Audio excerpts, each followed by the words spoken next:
I had inadvertently filmed the first half of this video in slow-mo. It's not gonna present that way because I didn't hit the button on my phone to kick it off. But the video quality is probably not going to be there. So Randy, what I'm doing now, look how cool it is. What I'm doing now is I am realigning. The potentiometer has a flat face, and it's not at the 12 o'clock, or rather, it's not at the 6 o'clock position, so that when this thing is off, I want to make sure that it's oriented straight up and down. All right, top of the morning, goons and mutants. Randy, not as an adjective, but Randy, my customer and friend. Randy, I will call you a friend because you're an awesome dude.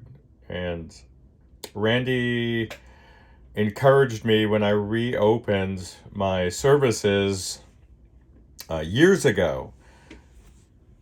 And if it weren't for Randy, then Forgotten Gear Restorations would not exist, at least certainly in its current form. That's for sure.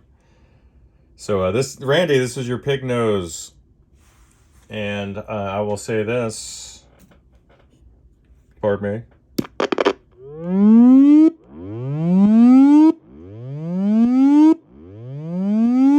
She is working. Now you could probably hear. Then I have to exercise a little bit of noise out of that potentiometer, but don't let that discourage you. Because we're over the hump here, and I'm having to work, as you can see, around this camera mount. And then for those of you guys who haven't seen these are really cool. When I was living in West Hollywood, I moved right across from the Viper Room, which was on Sunset Boulevard in West Hollywood, and Larrabee Street. I moved on the north side of Sunset Boulevard, across from there on Larrabee Street, about halfway up the hill. And I used to get my exercise and then just like jogging up the hills in there at night. An exciting time of life. Such an exciting time of life. Adventures, like you would go out by yourself, or I would go out by myself and just meet random people. The next thing you know, you're having adventures with strangers. And it was like that every night. It was so exciting. But anyway, one of the neighbors that I met was this older dude named Richard. And Richard, if you're watching what's happening, after my girlfriend and I broke up, Richard took our puppy. Not forcibly. We gave him our puppy because neither of us were fit to really take care of a little guy. And Richard took care of him. But anyway, when I first met Richard, we just hit it off.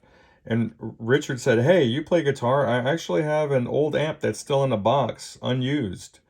And he bought it new. And he came out with a box, and it said Pignose on it, and it had one of these in there. This is not the one, obviously, but it was mint condition. These were made in West Hollywood back in the day. So how cool is that? Randy has an old one, just like mine was. Same model.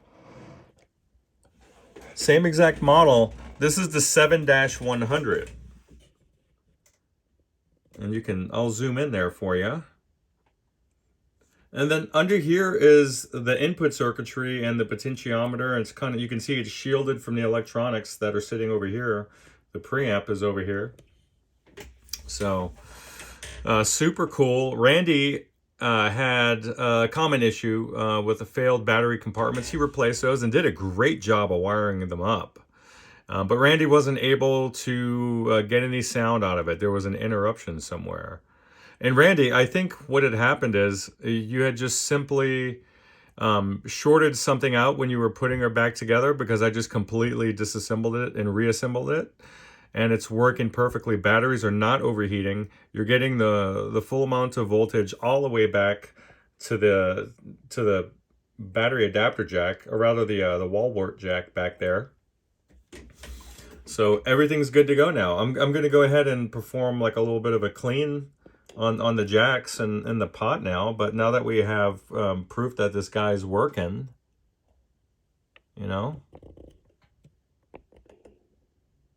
That's so cool. This is where the power adapter goes. Randy, I don't know if you have it, but it would slide into here, friction fit, and then you would just wrap the cord around here. And then you would be good to go. I used to play a couple of like small coffee shop, like holiday gigs with mine, and it was pretty cool. It gave a pretty cool sound for like a kind of a spongy clean that would break up into like a fuzz if you drove it. And let's look. I was always impressed with the hardware.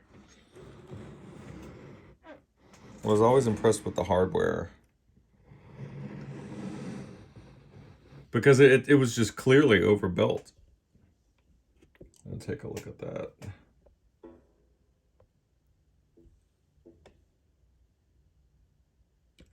Just wonderful patina. So I'm going to go ahead and clean up that potentiometer as best as I can. And then we'll get a little sound sample through her. I'm no Frank Zappa, but we'll see what we can get out of her. All right, so you had an issue with the input jack and a short underneath the metal battery holder bracket. That was causing that smoking battery that we saw when I was over at your place picking this up, Randy. But here we go. Should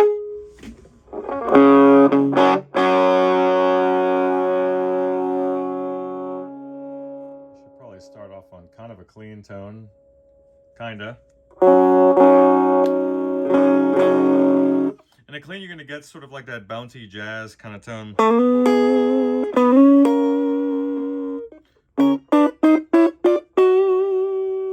And it sounds like your speaker may be developing an issue.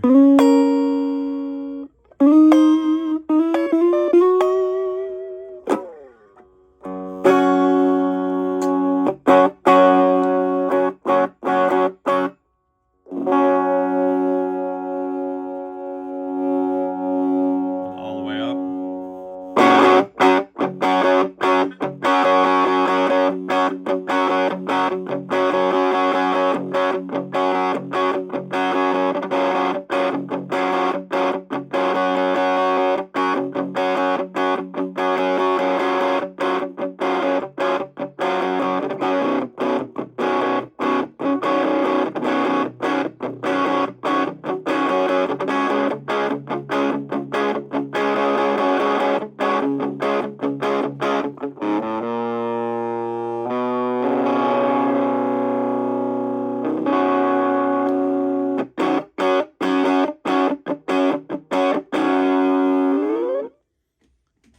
And then they say in the literature, if you guys have seen it, you can have a friend fan it open and closed while you're playing for a wah effect. I don't know if you would do that. Yeah, everything's great, buddy. Everything is great.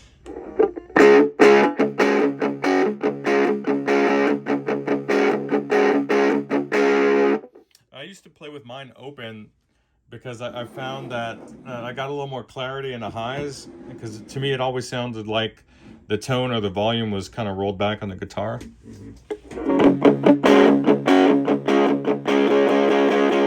And then you got a little more volume from the rear of the speaker projecting.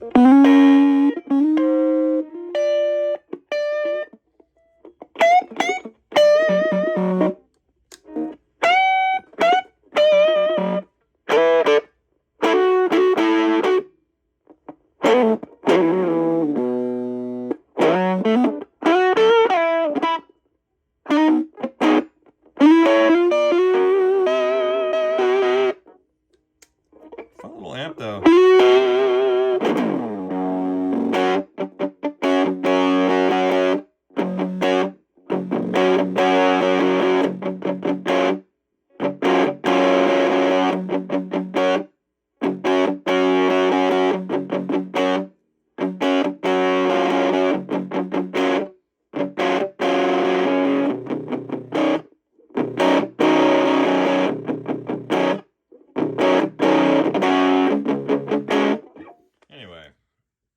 that's about it.